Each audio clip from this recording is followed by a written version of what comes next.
Hi guys, staff selection commission వాళ్ళు 17,727 job vacancies అయితే release చేశారు. Last date of application 25th July. ఆ లోపల అయితే అప్లై చేసుకోండి. అండ్ అప్లై చేసే ముందు ఈ నోటిఫికేషన్ డీటెయిల్స్ పీడిఎఫ్ కంప్లీట్గా చెక్ చేయండి. అండ్ ఈ వీడియోని లాస్ట్ వరకు స్కిప్ చేయకుండా చూడండి. అండ్ ఇటువంటి మోర్ జాబ్ నోటిఫికేషన్స్ కోసం మన అనంత కృషి యూట్యూబ్ ఛానల్ అయితే సబ్స్క్రైబ్ చేయండి. అండ్ అప్డేట్స్ కోసం బెల్ ఐకాన్ అయితే క్లిక్ చేయండి. స్టాఫ్ సెలక్షన్ కమిషన్ వాళ్ళు కంబైన్డ్ గ్రాడ్యుయేట్ లెవెల్ ఎగ్జామినేషన్ అయితే కండక్ట్ చేస్తున్నారు. లాస్ట్ డేట్ ఆఫ్ అప్లికేషన్ వచ్చేసి 24th జూలై. ఆ లోపల అయితే అప్లై చేసుకోండి. అండ్ ఇంపార్టెంట్ డేట్స్ ఈ టేబులర్ ఫామ్లో ఇచ్చారు, ఒకసారి చెక్ చేయండి. అండ్ తర్వాత డీటెయిల్స్ ఆఫ్ పోస్ట్ చూస్తే కనుక మొత్తం 17,727 వేకెన్సీస్ అయితే రిలీజ్ చేశారు. అండ్ పోస్టులు వచ్చేసి group B and group G పోస్టులు అయితే ఉన్నాయి. పోస్టులు అనేవి పే లెవెల్ 7 స్కేల్లో వచ్చే శాలరీ ఉన్న పోస్టులు అయితే ఇవి. ఈ లిస్ట్ అయితే 15 పోస్టులు అయితే ఉన్నాయి. అండ్ పే లెవెల్ 6లో ఉన్న పోస్టులు అయితే ఇవి. అండ్ పే లెవెల్ 5లో ఉన్న పోస్టులు అయితే ఇవి. అండ్ పే లెవెల్ 4లో ఉన్న పోస్టులు అయితే ఇవి. సో మన శాలరీ అనేది మన పోస్ట్ అప్లై చేసుకున్న దాన్ని బట్టి అయితే ఉంటుందన్నమాట. అండ్ నెక్స్ట్ మనం నోట్స్ చూస్తే కనుక కమిషన్ వాళ్ళు ఇప్పుడు మనకు ఒక పోస్ట్ అనేది అలాట్ అయిన తర్వాత ఆ పోస్ట్కి తగ్గట్టు మనం education standard, physical standard, medical standards కనుక మీట్ అవ్వకపోతే రిజెక్ట్ అయ్యే ఛాన్సెస్ ఉన్నాయి. అలాగే మీరు పోస్ట్కి ప్రిఫరెన్స్ ఇచ్చేటప్పుడు కొన్ని పోస్టులు అయితే ఉన్నాయన్నమాట. Inspector post, sub inspector in CBN ministry of finance, sub inspector or junior intelligence officer in NCB, sub inspector in CBI and NIA etcetera. ఇలాంటి పోస్టులకి physical standards, physical test, medical standards అనేవి meet అవ్వాలి. అవన్నీ fulfil చేస్తేనే మీకు ఆ post అనేది ఇస్తారనమాట. అండ్ వేకెన్సీస్ రిజర్వేషన్స్ చూస్తే కనుక 22 వేకెన్సీస్ మీన్స్ వేకెన్సీస్ మారచ్చు. అప్రాక్సిమేట్లీ 17,727 వేకెన్సీస్ అయితే ఉన్నాయి. అండ్ అప్డేటెడ్ వేకెన్సీస్ కోసం మనం వెబ్సైట్ ssc.gov.in వెబ్సైట్లో మనం చెక్ చేయొచ్చు. అలాగే రిజర్వేషన్ చూస్తే కనుక SC, ST, OBC, EWS, PWBD candidates అందరికీ గవర్నమెంట్ ఆర్డర్స్ ప్రకారం రిజర్వేషన్ అనేది అప్లికబుల్ అవుతుంది. అండ్ గ్రూప్ సి పోస్టులు ఓన్లీ ఎక్స్ సర్వీస్ మ్యాన్స్కి మాత్రమే వేకెన్సీస్ అనేవి ఉన్నాయన్నమాట. పర్సన్స్ విత్ డిసేబిలిటీస్ ఉన్న వాళ్ళకి వాళ్ళ act 2016 notification number 38-16/2020 DED 333 Roman 3. So దీన్ని బేస్ చేసుకొని వాళ్ళకైతే రిజర్వేషన్ అనేది ఉంటుంది. అలాగే కమిషన్ వాళ్ళు పోస్ట్కి తగ్గట్టుగా ఎలాంటి మెజర్స్ తీసుకుంటారనేది ఇండెంటింగ్ డిపార్ట్మెంట్స్ ఆర్ ఆర్గనైజేషన్ బట్టి ఉంటుంది. అలాగే నేషనాలిటీ ఆర్ సిటిజన్షిప్ చూస్తే కనుక క్యాండిడేట్స్ ఎవరు ఎలిజిబుల్ అవుతారంటే సిటిజన్ ఆఫ్ ఇండియా వాళ్ళైనా, subject of Nepal or Bhutan వాళ్ళైనా, అలాగే a person of Indian origin who has migrated from Pakistan. So ఎవరైనా అక్కడి నుంచి వచ్చి ఇండియన్ ఆరిజిన్ అయ్యి ఉంటే కనుక వాళ్ళకి ఇస్తారు. అలాగే provided that A candidate belong to the categories, above categories India, Nepal, Bhutan వాళ్ళకి సర్టిఫికేట్ ఆఫ్ ఎలిజిబిలిటీ కనుక ఉంటే వాళ్ళైతే ఎలిజిబుల్ అనేది చేసుకోవచ్చు అనమాట. అండ్ ఏజ్ లిమిట్ చూస్తే కనుక డిఫరెంట్ పోస్టులకి డిఫరెంట్గా అయితే ఉంది. For the post of which age limit 18 to 27 years ఉంటే కనుక వాళ్ళు ఎలా ఉండాలి అంటే బిఫోర్ బోర్నింగ్ అనేది 1997 కన్నా ముందు పుట్టుండకూడదు. అండ్ అలాగే నాట్ లేటర్ దాన్ 2006. సో ఈ గ్యాప్లో పుట్టిన వాళ్ళకే ఈ జాబ్ అనేది ఎలిజిబుల్ అవుతారు. సో ఇలా డిఫరెంట్ పోస్టులకి డిఫరెంట్గా అయితే ఉంది. మనం చెప్పాం కదా పైన pay level 7, pay level 6, pay level 5. So ఒక్కొక్క దానికి ఒక్కొక్కలాగైతే ఇచ్చారనమాట.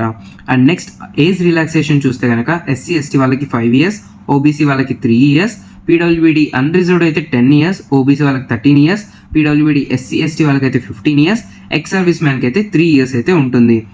డిఫెన్స్ పర్సనల్ వాళ్ళకైతే 3 and 8 years అయితే ఉంటుంది. అలాగే సెంట్రల్ గవర్నమెంట్ ఎంప్లాయీస్ ఎవరికైతే 3 years కన్నా తక్కువ ఎక్స్పీరియన్స్ వాళ్ళకైతే అప్ టు 40 years వరకు ఉంది. అండ్ సెంట్రల్ ఎంప్లాయీస్ ఎవరైతే ఎస్సీ ఎస్టీ వాళ్ళు ఉన్నారో 45 years వరకు ఉంది. విడోస్, డివర్స్ ఉమెన్కి అయితే 35 years, ఎస్సీ ఎస్టీ వాళ్ళైతే 40 years వరకు అయితే ఉందన్నమాట. నెక్స్ట్ డేట్ ఆఫ్ బర్త్ చూస్తే కనుక date of birth online application అనేది matriculation certificate or SSC certificate మీద అయితే బేస్ చేసుకొని ఉంటుంది. సో దాన్ని బట్టే ఉండాలి, దీంట్లో ఎలాంటి చేంజెస్ అనేది ఉండదన్నమాట. ఎలిజిబిలిటీ ప్రూవ్ చేసుకోవడానికి నెసెసరీ సర్టిఫికేట్స్ అయితే తీసుకొని రావాలి. అండ్ ఎసెన్షియల్ ఎడ్యుకేషన్ క్వాలిఫికేషన్ చూస్తే కనుక జూనియర్ స్టాటిస్టికల్ ఆఫీసర్ దాని పోస్ట్కి కావాల్సిన ఎడ్యుకేషన్ ఏంటంటే bachelor degree in any subject ఉన్నా పర్లేదు. అండ్ మ్యాథమెటిక్స్లో 60% మార్క్స్ అనేది ఉండాలి ఎట్ ఇంటర్ లెవెల్లో. అండ్ అలాగే bachelor degree in any subject with statistics కనుక ఉంటే కనుక వాళ్ళు దీనికైతే eligible. And statistical investigator grade 2 ఈ పోస్ట్కి వచ్చేసి bachelor degree in any subject with statistics అనేది ఉండాలి. అండ్ క్యాండిడేట్ అనే వాళ్ళు స్టాటిస్టిక్స్ అనేది ఆల్ 3 yearsలో చదివి ఉండాలన్నమాట. అంటే లేదా 6 semesters అన్నా పర్లేదు. And next research assistant in National Human Rights Commission దీనికి వచ్చేసి bachelor degree from a recognised university ఉండాలి. అండ్ మినిమం 1 year ఎక్స్పీరియన్స్ అనేది ఉండాలి. Next degree in law or human rights వాళ్ళైనా పర్లేదు, దీనికి eligible. And all other post మిగతా అన్ని పోస్టులకి bachelor degree from any recognised university ఉంటే చాలు. ఇయర్ క్యాండిడేట్స్ ఎవరైతే ఇప్పుడు చదువుతూ ఉన్నారో వాళ్ళు కూడా దీనికి ఎలిజిబుల్, కానీ వాళ్ళ యొక్క క్వాలిఫికేషన్ వచ్చేసి కట్ ఆఫ్ డేట్ August 1 లోపల అయిపోయి ఉండాలన్నమాట. వాళ్ళైతేనే దీనికి eligible. And how to apply చూస్తే కనుక అప్లికెంట్స్ ఎవరైతే దీనికి అప్లై చేద్దాం అనుకుంటారో స్టాఫ్ సెలక్షన్ కమిషన్ వాళ్ళ వెబ్సైట్ https://ssc.gov.in దీనిలో అయితే మనం రిజిస్ట్రేషన్ అనేది చేసుకోవచ్చు. సో క్యాండిడేట్స్ ఎవరైతే వన్ టైం రిజిస్ట్రేషన్ చేద్దాం అనుకుంటారో ఈ న్యూ వెబ్సైట్లో అయినా చేసుకోవచ్చు. ఒకవేళ ఇది ఫంక్షనల్ కాకపోతే కనుక వాళ్ళ పాత వెబ్సైట్ ssc.nic.in దానిలో ద్వారా అయినా మీరైతే అప్లై అనేది చేసుకోవచ్చు. అండ్ అప్లై చేసుకోవడానికి క్యాండిడేట్కి ఒక మంచి ఫోటోగ్రాఫ్ అనేది ఉండాలి. ఆ ఫోటోగ్రాఫ్కి కావాల్సిన కండిషన్స్ అయితే ఇచ్చారు. మనం ఫోటో తీసుకునేటప్పుడు good light and plain background ఉండాలి. అండ్ కెమెరా ఐ లెవెల్ అనేది ఒకే లెవెల్లో ఉండాలి. అండ్ పొజిషన్ అనేది మన ఇన్ ఫ్రంట్ ఆఫ్ కెమెరా ఉండాలి అండ్ స్ట్రైట్గా ఉండాలి. సో ఇలాంటి డీటెయిల్స్ అని ఇచ్చారు. ఇవి ఒకసారి చెక్ చేయండి. అండ్ అప్లికేషన్ని మీరు సబ్మిట్ చేసే ముందు ఫోటోగ్రఫీ అనేది ఇన్స్ట్రక్షన్స్ ప్రకారంగా ఉందో లేదో ఒకసారి చెక్ చేయండి. అండ్ ఫోటోగ్రఫీ యొక్క ఫాంట్ కానీ దాని యొక్క సైజ్ కానీ అవన్నీ ఇచ్చారు, అది ఒకసారి చెక్ చేయండి. అప్లికేషన్ సబ్మిట్ చేయడానికి లాస్ట్ డేట్ చెప్పాం కదా, July 24 ఆ లోపలైతే అప్లై చేసుకోండి. అప్లికేషన్ ఫీ చూస్తే కనుక ఫీ అనేది 100 రూపీస్ ఉంటుంది. Women candidates belong to SC ST PWBD ex service men వీళ్ళకైతే ఎటువంటి ఫీజు అనేది లేదు. అండ్ ఫీజు మనం UPI ద్వారా కానీ నెట్ బ్యాంకింగ్ ద్వారా కానీ మాస్టర్ కార్డ్, క్రెడిట్ కార్డ్, ఆ డెబిట్ కార్డ్స్ ద్వారా అయినా మనం చేయొచ్చు. అండ్ ఆన్లైన్ ఫీ వచ్చేసి 25/7/2024 అంటే July 25 లోపల మనం అయితే సబ్మిట్ చేయాల్సి ఉంటుంది. అండ్ క్యాండిడేట్స్ ఎవరైతే ఫీజు కడతారో వాళ్ళకి కనుక ఫీజు కనుక రిసీవ్ అవ్వకపోతే SC SC వాళ్ళకి ఇన్కంప్లీట్ అనేది చూపిస్తుంది అనమాట. సో పేమెంట్ స్టేటస్ అనేది చెక్ చేసుకోండి. నెక్స్ట్ ఫీజు ఒకసారి పే చేసిన తర్వాత అదైతే రిఫండ్ అనేది అవ్వదు. అండ్ కరెక్షన్ డేట్ వచ్చేసి మనకి August 10th నుంచి 11th వరకు అయితే ఉంది. ఆ టైంలో ఆ 2 daysలో మనకి ఏమన్నా కరెక్షన్స్ ఉంటే అవన్నీ మనం ఇక్కడైతే చేసుకోవచ్చు అనమాట. And centres of examination list కూడా ఇచ్చారు. ఈ టేబుల్ని ఒకసారి చెక్ చేయండి. మీ దగ్గర ఉన్న ఏరియాస్ని ఒకసారి చెక్ చేయండి. స్కీమ్ ఆఫ్ ఎగ్జామినేషన్ చూస్తే కనుక ఇది ఒక కంప్యూటర్ బేస్డ్ ఎగ్జామ్. ఇందులో Tier 1 అండ్ Tier 2 అయితే ఉంటాయి. మనం Tier 1 ప్యాటర్న్ చూస్తే కనుక Tier 1లో జనరల్ ఇంటెలిజెన్స్ అండ్ రీజనింగ్ మీద 25 క్వశ్చన్స్ ఉంటే 50 marks, general awareness 25 questions 50 marks, quantitative aptitude 25 questions 50 marks, English comprehension 25 questions 50 marks అయితే ఉంటుంది. అండ్ టైం అలౌడ్ వచ్చేసి 1 అవర్ అయితే ఇస్తారనమాట. అండ్ ఎవరైతే స్క్రైబ్ని వాడుకుంటారో వాళ్ళకి 1 hour 20 minutes అయితే ఇస్తారు. అండ్ Tier 1లో objective type multiple choice questions అయితే ఉంటాయి అనమాట. అండ్ దీనికి నెగిటివ్ మార్కింగ్ అనేది 0.5 ఉంటుంది, అంటే హాఫ్ మార్క్ అనేది కట్ అవుతుంది. అండ్ స్కీమ్ ఆఫ్ Tier 2 చూస్తే కనుక దీనిలో మొత్తం 3 sections అయితే ఉన్నాయి. ఫస్ట్ సెక్షన్ 1లో వచ్చేసి Module 1 mathematical abilities, Module 2 reasoning and general intelligence, మొత్తం ఓవరాల్గా 60 questions 180 మార్క్స్ అయితే ఉంటుంది. అండ్ నెక్స్ట్ సెక్షన్ 2 వచ్చేసి same English language and comprehension, general awareness ఉంటుందన్నమాట. సో టోటల్గా వచ్చేసి 70 questions అయితే ఉంటాయి, మార్క్స్ వచ్చేసి 210. And section 3 computer knowledge module, ఇందులో 20 questions 60 మార్క్స్ అయితే ఉంటుంది. And section 2 means section 3 Module 2 data entry speed test module మీద అయితే ఉంటుంది. అండ్ దీనికి మనకి Tier 2లో పేపర్ 1 అండ్ పేపర్ 2 ఉంటాయి కదా. సో పేపర్ 2 వచ్చేసి స్టాటిస్టిక్స్ ఉంటుంది అనమాట. దీనిలో 100 questions ఉంటే 200 మార్క్స్కి, ఎగ్జామ్ వచ్చేసి 2 hours అయితే ఉంటుంది. అండ్ Tier 2లో పేపర్ 1 పేపర్ 2 అనేది డిఫరెంట్ డేస్ అయితే ఉంటాయి. అండ్ పేపర్ 1 వచ్చేసి అన్ని పోస్టులకి కామన్గానే ఉంటుంది, కానీ పేపర్ 2 అనేది ఓన్లీ స్పెసిఫిక్ పోస్టులకే ఉంటుందన్నమాట. అండ్ నెక్స్ట్ డిఫరెంట్ డీటెయిల్స్ ఎలా ఏంటి పేపర్స్ అంతా ఇక్కడైతే ఇచ్చారు. ఇది ఒకసారి చెక్ చేయండి. ఎవరైతే ప్రిపేర్ అవుదాం అనుకుంటున్నారో ఆ సిలబస్ని ఒకసారి ఇక్కడ చెక్ చేయండి. అడ్మిషన్ టు ద ఎగ్జామినేషన్ చూస్తే కనుక క్యాండిడేట్స్ ఎవరైతే దీనికి రిజిస్టర్ అవుదాం అనుకుంటారో సో వాళ్ళకి ఒక rule number and admission certificate అయితే వీళ్ళు ఇస్తారు. అండ్ కమిషన్ వాళ్ళు ఎటువంటి అప్లికేషన్స్ మీన్స్ ఓన్లీ రిటర్న్ ఎగ్జామ్లో ఎలిజిబుల్ కండిషన్స్ మాత్రమే చెక్ చేయరు. ఇవి ఓన్లీ ప్రొవిజనల్ అనమాట. సో క్యాండిడేట్స్ అనేవాళ్ళు just education qualification, experience, age, physical, medical standards వాటిని బట్టి అవి సాటిస్ఫై అవుతేనే మీకు పోస్ట్ అనేది ఇస్తారు. మీరు అప్లికేషన్లో చెప్పిన వాటిని బేస్ చేసుకొని అయితే మీకు పోస్ట్ అనేది ఇవ్వరు. అండ్ తర్వాత అడ్మిషన్ సర్టిఫికేట్ అనేది మనకి ఆన్లైన్లో ssc.gov.in న్యూ వెబ్సైట్లో అయితే మనకి ఇస్తారనమాట. అండ్ అలాగే ఎగ్జామినేషన్ సెంటర్, టైం టేబుల్ అవి ఎక్కడ ఏంటి అని చెప్పేది మనం వెబ్సైట్ చెక్ చేస్తూ ఉండాలి. అండ్ మీకు ఏదన్నా కంప్లైంట్ ఇష్యూ చేద్దాం అనుకుంటే కమిషన్కి రాసే ముందు మీ యొక్క registration number, roll number, email ID, mobile number, name, date of birth, name of examination ఇవన్నీ పెట్టిన తర్వాత మీరు కమ్యూనికేషన్తో కమిషన్తో మాట్లాడచ్చు అనమాట. అండ్ నెక్స్ట్ ఎవరైతే అడ్మిషన్ సర్టిఫికేట్ని డౌన్లోడ్ చేసుకున్నారో అనుకుంటే అది 3 to 7 days ముందు ఎగ్జామ్ ముందు మనకి వెబ్సైట్లో అయితే లాంచ్ అవుతుంది. అండ్ అలాగే ఎగ్జామ్కి వెళ్ళే ముందు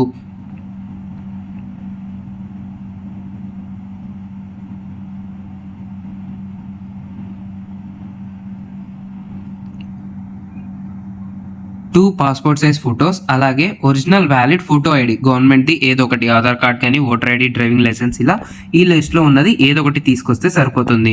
అండ్ పీడబ్ల్యూడీ క్యాండిడేట్స్ కానీ ఇంకెవరైనా కానీ స్క్రైబ్ వాడుకునే వాళ్ళైనా కానీ రిక్వైర్డ్ మెడికల్ సర్టిఫికేట్స్ అనేవి సబ్మిట్ చేయాలన్నమాట. అండ్ అలాగే అడ్మిషన్ సర్టిఫికేట్తో పాటు వీళ్ళు ఎగ్జామినేషన్కి అయితే రావాలి. అండ్ అప్లికెంట్స్ ఎవరైతే బ్లడ్ ఫోటోగ్రఫీతో వస్తారో వాళ్ళని రిజెక్ట్ చేస్తారు. అండ్ మోడ్ ఆఫ్ సెలక్షన్ చూస్తే కనుక minimum qualifying marks tier 1 and tier 2లో వచ్చేసి అన్రిజర్వ్డ్ వాళ్ళకి 30%, ఓబీసీ వాళ్ళకి 25%, ఆల్ అదర్ కేటగిరీస్కి 20% అయితే ఉంది. And maximum percentage of errors ఎంతవరకు అలౌ చేస్తారు అంటే అన్రిజర్వ్డ్ వాళ్ళకి 20%, ఓబీసీ వాళ్ళకి 25%, అండ్ ఆల్ అదర్ కేటగిరీస్కి 30% అయితే ఉంటుంది. బేస్డ్ ఆన్ మార్క్స్ టైర్ 1లో వచ్చిన మార్క్స్ని బట్టి మనల్ని టైర్ 2కి అయితే షార్ట్ లిస్ట్ చేస్తారు. అండ్ అలాగే టైర్ 2 ఎగ్జామ్ అనేది ఎవరైతే టైర్ 1 క్వాలిఫై అవుతారో వాళ్ళకైతే ఉంటుంది. అండ్ టైర్ 2లో 3 సెక్షన్స్ ఉంటాయి, పేపర్ 1 అండ్ పేపర్ 2 అని 2 ఉంటాయి. And next paper 1 of tier 2 అనేది అందరికీ మ్యాండేటరీ. సో అన్ని సెక్షన్స్ అనేవి మనం క్వాలిఫై అవ్వాల్సి వస్తుంది అనమాట. సో అంత performance, overall performance section 1, section 2 of paper 1 దాన్ని అన్నింటినీ బేస్ చేసుకొని మిమ్మల్ని మళ్ళీ సెక్షన్ 3కి షార్ట్ లిస్ట్ అనేది చేస్తారు. సెక్షన్ 1, సెక్షన్ 2లో ఎవరైతే క్వాలిఫై అవ్వరో వాళ్ళు సెక్షన్ 3కి అయితే రాలేరనమాట. So section 3 of paper 1 of tier 2 అనేది క్వాలిఫైయింగ్ నేచర్. సో దాన్ని బట్టి అది ఎలా ఉంటుంది అంటే కంప్యూటర్ నాలెడ్జ్ అలాగే డేటా ఎంట్రీ స్పీడ్ దాని మీద అయితే బేస్ చేసుకొని ఉంటుంది. అలా మీ ఫైనల్ రిజల్ట్ కనుక టై వస్తే ఎలాంటి మెథడ్ తీసుకొని రిజల్యూట్ చేస్తారంటే marks scored in paper 2 for the post junior statistical officer, statistical investigative grade 2 దాన్ని బట్టి చెక్ చేస్తారు. అందులో కూడా ఈక్వల్ వస్తే కనుక marks scored in section 1 of paper 1 of tier 2 examination. So tier 2లో పేపర్ 1లో సెక్షన్ 1 భాగంలో ఎన్ని మార్క్స్ వచ్చాయి దాన్ని బట్టి డేట్ ఆఫ్ బర్త్ ఓల్డర్ ఎవరుంటే వాళ్ళకి and alphabetical order of the names. So action against candidates found guilty of misconduct. మీరు ఎటువంటి తప్పు ఏదైనా చేసినా కానీ ఎటువంటి కాపీస్ చేసినా కానీ మీకు డిపార్ట్మెంట్ పీరియడ్ అనేది ఉంటుంది. సో డీబార్ అయ్యే ఛాన్సెస్ ఇవి ఇన్నేళ్ళు మీకు గ్యాప్ అనేది ఉంటుందన్నమాట. అండ్ ఎలాంటి సిచ్యువేషన్లో అయినా కమిషన్ డెసిషన్ అనేది ఫైనల్ ఉంటుంది. వాళ్ళు చెప్పిన దాన్ని బట్టే మనకి ఈ ఎగ్జామ్ అనేది కండక్ట్ అవుతుంది. అండ్ క్యాండిడేట్స్ ఎవరైతే అప్లై చేద్దాం అనుకుంటారో ఈ ఇన్స్ట్రక్షన్స్ అనేవి ఒకసారి చెక్ చేయండి. అండ్ ఈ పీడిఎఫ్ని నేను డిస్క్రిప్షన్లో ఇస్తాను, అలాగే మన టెలిగ్రామ్ ఛానల్ అనంత కృషిలో కూడా ఇస్తాను. ఒకసారి దీన్ని పీడిఎఫ్ని ఒకసారి చెక్ చేయండి. అండ్ పర్సన్స్ విత్ డిసేబిలిటీ ఉన్న వాళ్ళకి ఎటువంటి సర్టిఫికేట్ ఎలా రాయాలి, ఎటువంటి ప్యాటర్న్ ఫాలో అవ్వాలో ఇక్కడైతే ఇచ్చారు, దీన్ని ఒకసారి చెక్ చేయండి. అండ్ అలాగే స్క్రైబ్ని వాడుకొని ఎవరైతే ఉంటారో వాళ్ళు కూడా ఈ సర్టిఫికేట్ని అయితే ఈ ఫామ్ని అయితే ఫిల్ చేయాల్సి ఉంటుంది. సో ఇవన్నీ ఒకసారి చెక్ చేయండి. అండ్ అలాగే మీరు అప్లికేషన్ని చేసేటప్పుడు ఎలాంటి ప్రొసీజర్ ఫాలో అవ్వాలో ఇక్కడ కొంచెం డీటెయిల్గా ఇచ్చారు. మనం ఇందాక చెప్పాం కదా, 1 time registration and filling of online application for the examination. So first 1 time registration చేసుకోవాలి. దీనికి మనకి mobile number, email ID, Aadhaar number ఇవైతే ఇవ్వాలి.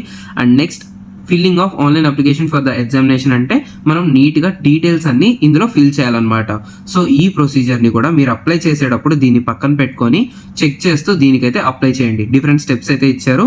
సో మనం వెబ్సైట్ ఓపెన్ చేసి కానీ ఇలా 1 time రిజిస్ట్రేషన్ ఉంటుంది, దీన్ని అయితే కంటిన్యూ కొట్టి మనం అప్లై చేసుకోవచ్చు.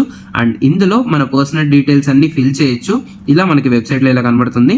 అండ్ తర్వాత మనకి రిజిస్ట్రేషన్ నెంబర్ అయితే మనకి జనరేట్ అవుతుంది. ఆ రిజిస్ట్రేషన్ నెంబర్కి మనం 1 time పాస్వర్డ్ ఒకటైతే పెట్టుకోవాలి. అండ్ దాని తర్వాత మనకి పాస్వర్డ్ క్రియేషన్ పేజ్ అయితే ఓపెన్ అవుతుంది. ఇందులో మనం కావాలంటే న్యూ పాస్వర్డ్ అనేది పెట్టుకోవచ్చు. తర్వాత మనం సెట్ న్యూ పాస్వర్డ్ అనేది పెట్టేసుకున్న తర్వాత అడిషనల్ డీటెయిల్స్ మన కేటగిరీ, నేషనాలిటీ ఇవైతే ఉంటాయి, ఇవన్నీ ఫిల్ చేయాల్సి ఉంటుంది.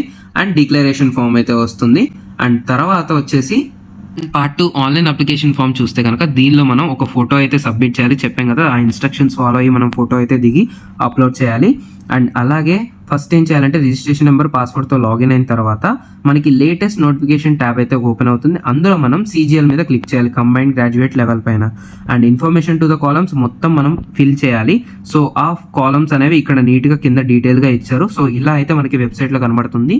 దీన్ని బట్టి మన డీటెయిల్స్ అయితే ఫిల్ చేసి దీనికైతే అప్లై చేయండి. And for more job notifications follow Anantha కృషి.